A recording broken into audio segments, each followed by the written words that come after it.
everyone, welcome to our channel. Today we have interviews, lot, but the most important one is the team principal of Red Bull, Chrisan Horner. We will watch and listen what he has to say for the cameras, and here and there I maybe will give a comment and my honest opinion about it, and we will watch together and see what's gonna happen. So stay with us, everyone. Let's watch together. Let's have fun. Let's go. Delighted to be joined by Chrisan Horner, having a little battle here with our umbrellas. Actually, you're probably standing in the worst spot. Yes. Being jabbed in the middle. Shall I step back a bit? Yeah, all good. So tell us, what do you know of the weather forecast? Obviously, a session like that isn't representative necessarily of what we're going to see tomorrow. What were you able to learn? We got a couple of laps in, so we got a bit of data. I mean, obviously, the level of water in the new surface here, there's a lot of standing water. So yeah, I think visibility is going to be a big issue. If it's wet like this for qualifying, trying to find a gap, you know, on a long lap, hopefully we'll be okay, but it's a big issue for the drivers. Christian, I mean, I thought Natalie was going to take it to Hungary, but I think I'll start by going there. Okay. Obviously, Hungary was an interesting race weekend. There was a lot for us to talk about after the race. One of the things that's being talked about quite a lot is the communication with Max over the radio. I'd love to get your take on it, because we haven't heard from you about it since then. Max did come here this weekend and say the team's spoken, and that's the way that you guys operate. So I'd love to know from your perspective, is that the way your team operates when it comes to communication over the radio? Well, look, I think that Max, we've been working with for 8 years, and we know that he's a very passionate guy, and that's part of what is his makeup that makes him as good as he is. Now, you know, when he gets frustrated, then he vents something. We've heard that many times. Now, I'm sure if you had a microphone on every Premiership player, you'd hear some venting. The problem now with where the sport is there's a microphone before they get in the car, one in the car, one when they get out the car, and you know, obviously what he was venting about is not nice listening to, but it's a driver that's obviously very passionate about what he does. And you know, it's a spike with him and then it comes down. And GP and him have had a long relationship. They know each other inside out. So we sat down and we discussed it on Thursday, and honestly, I think it's you know, a blip, and you know, we move on from that. Great that you've been able to sort of clear the air in terms of Thursday's chat, but did you not feel like it might have been worth intervening at the time? Because we've seen and heard you do it before, Multi-21 and other occasions when you've got a bit of tussle over team radio. Do you know what, at that point, there's absolutely no point, because you're just going to inflame it. Just because he's a different type of character? You know, Max, he's driving his heart out there. He's driving with a huge amount of passion, and you know, all you're going to do is inflame it. So I think that you just let him get out of his system. He comes down very quickly. Even by the time we got to the airport in the evening, he was already totally calm. And you know, every driver's different. You listen to Oscar Piastri on the radio, he doesn't say a word. You listen to Max, you get a different experience. Well, I have to say, they were incredibly polite to each other yesterday on team radio. Very cordial indeed. Well, it's a bit like probably after a bit of counselling. Yeah. So that's what Thursday was, a bit of counselling, a bit of chance to clear the air. Thursday is, okay guys, you know, let's go through the weekend. And the best way to deal with any issue is to talk about it, talk it through, and GP and Max did that. And, you know, I think that already turn the page, focus on this weekend, try and go into the summer break, you know, in the best possible shape. I guess a question from my side, I haven't been on the pit wall. I need to comment. Like, I am eager to comment on this. So Daddy got in between the kids and calmed down the situation between Max and GP, and he talked with them and said, like, hey, you need to shut up, move on, and look in front of us the next week, Spa. And whatever happened in Hungary happened. Like, this is a sport, and this is a very exciting sport, and here and there you can hear drivers say those kind of words on the team radio. So it's totally normal when you are in that kind of situation that was Max, because he was winning, and then immediately like you go down, and I can understand him. Like I can understand his point of view, his position. So it's clearly normal to have said those kind of words on the team radio to GP.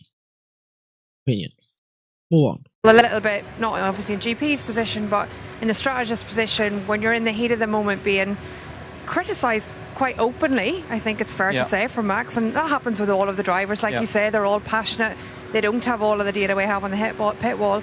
We've talked about the conversation you had with Max and GP, but how do you show support for the rest of the team in that situation? Well, again, you talk about it collectively, and the strategy did get a bit of a roasting. Now, what you don't want is for people to go conservative because of a fear of getting their head bitten off. But I think everybody in our team knows Max. We know how he responds to a situation, and honestly, it was water off a duck's back. It's like, okay, let him have his say.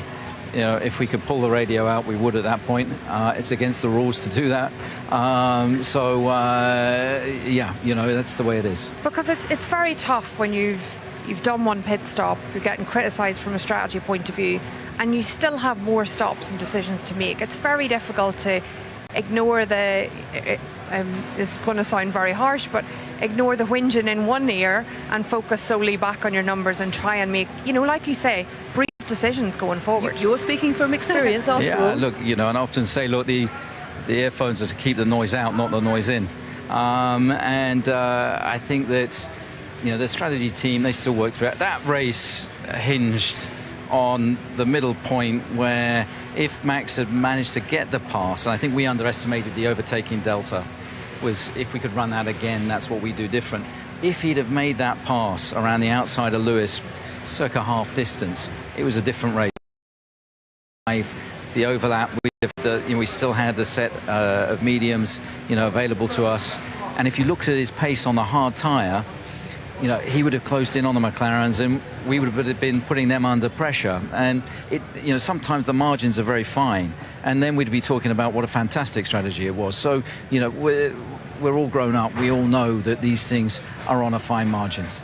So I just want to pick up on what caused all of the frustration. Of course, we're talking about the outcome, but what the cause really was something that felt like a very uncharacteristic weekend for your team, whether that's the driver or the pit wall. It seemed like on both ends it wasn't a smooth weekend.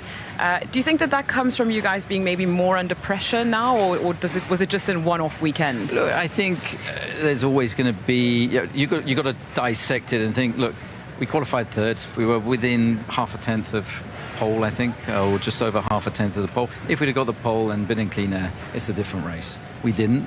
We qualified third. He made a place at the start, and then he's told to give it back. Koşoli.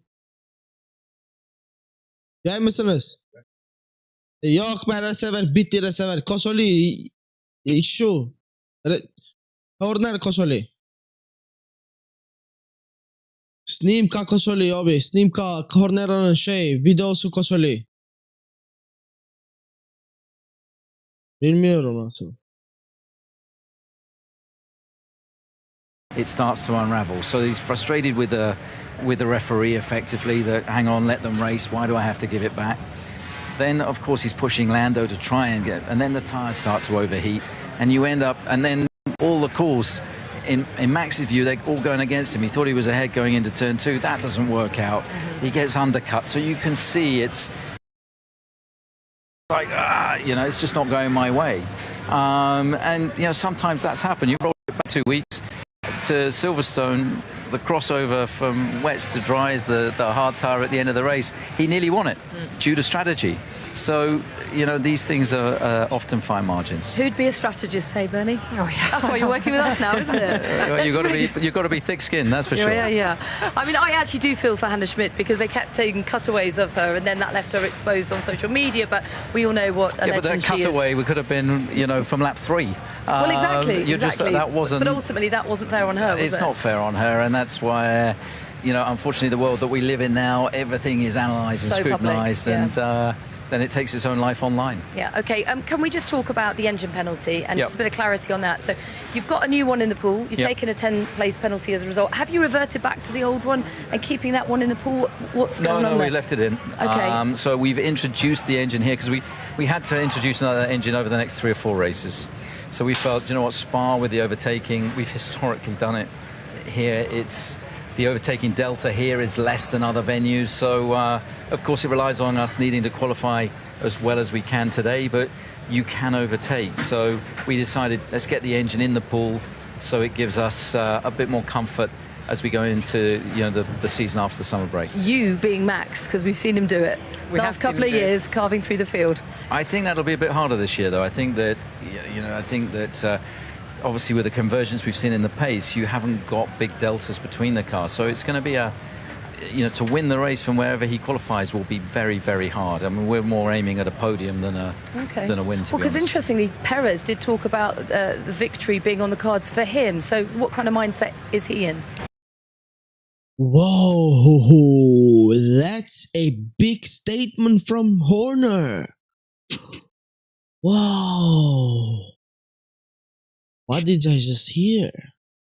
So, from the position that we are not aiming to win.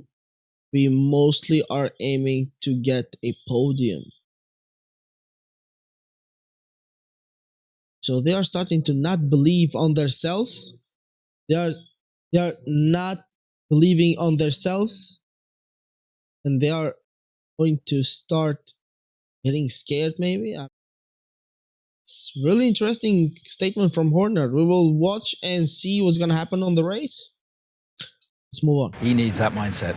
You know, I'm glad he's in that mindset. So he needs a strong weekend. You know, we need to start adding, points to the Constructors' Championship. We can't. Is it looking realistic, though? I mean, the mindset's one thing, but is it realistic?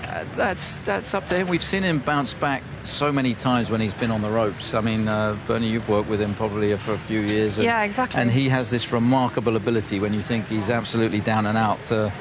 He's like a weeble. He just bounces back. So you're probably too young to. I was just about to say, do you know what that is? What a weeble is, but just assume it's another one of those British comments that I just blow over my head. So I'd ask Christian to do an impression, but it'd be a bit weird. He's got tremendous strength when he's, got his back to the wall, and I think that he's in that situation now, and he knows he needs a big result this weekend.